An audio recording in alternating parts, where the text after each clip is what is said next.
Muling nagbahagi si OJ Diaz ng kanya umanong nasagap tungkol kina Bea Alonzo at Dominic Roque. Madalas umano siyang matanong tungkol sa dalawa subalit wala raw siyang konkretong maisagot. Gayunpaman, nakarating sa kanya na nagkikita raw ng palihim sina Bea at Dominic tulad ng hiling ng marami. Nais din ni OJ na tuluyang nang magkaayos ang dalawa. Muling nakapagbahagi si OJ Diaz ng umano'y nasagap niya tungkol kina Bea Alonzo at Dominic Roque. Sa isang mga events na kanya umanong napupuntahan, madalas siyang matanong kung ano na ba ang lagay ng relasyon ng dalawa. Sa totoo lang, wala akong konkretong maisagot sa kanila. Kasi hindi ko alam, bungad ni OJ. Gayunpaman, naikwento pa rin niya ang nakarating umano sa kanilang impormasyon tungkol sa sinasabing pagkikita ni Bea at Dominic. Siyempre nakarating lang sa atin na nagkasundo na sila, okay na sila, nagkaayos na. Nagkikita raw ng palihim, yun lang naman ang nakakarating sa akin, giit nito.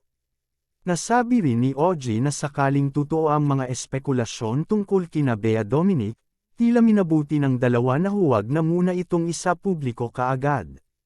Baka kasi ayaw na nilang magulo pa ng ibang tao yung kanilang relasyon. Narito ang kabuuan ng kanilang talakayan mula sa OJ Diaz Showbiz Update YouTube.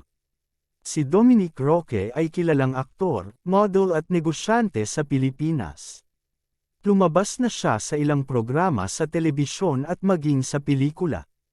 Matatanda ang nagpaunlak pa sila ni Bea Alonzo ng panayam sa programang Kapuso Mo, Jessica Soho.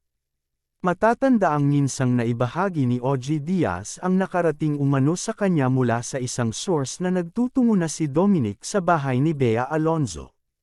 Nabanggit din niya ang una nang naibalita ng showbiz reporter na si Jobert Sucoldito tungkol umano sa interview kay Dominic na tila narinig di umano ang boses ni Bea Alonzo na animoy kasama nito. Ika-11 ng Pebrero nang naglabas ng pahayag sina Bea Alonzo at Dominic Roque ukol sa kinahinatnan ng kanilang engagement. Ayon sa dalawa, nalulungkot silang ibang tao pa umano ang nagkumpirma ng kanilang hiwalayan nang wala nilang pahintulot. Nakiusap din silang huwag nang maglabas ng kung ano-anong kwento tungkol sa kinahinatnan ng kanilang relasyon na wala naman umanong basehan at walang katotohanan.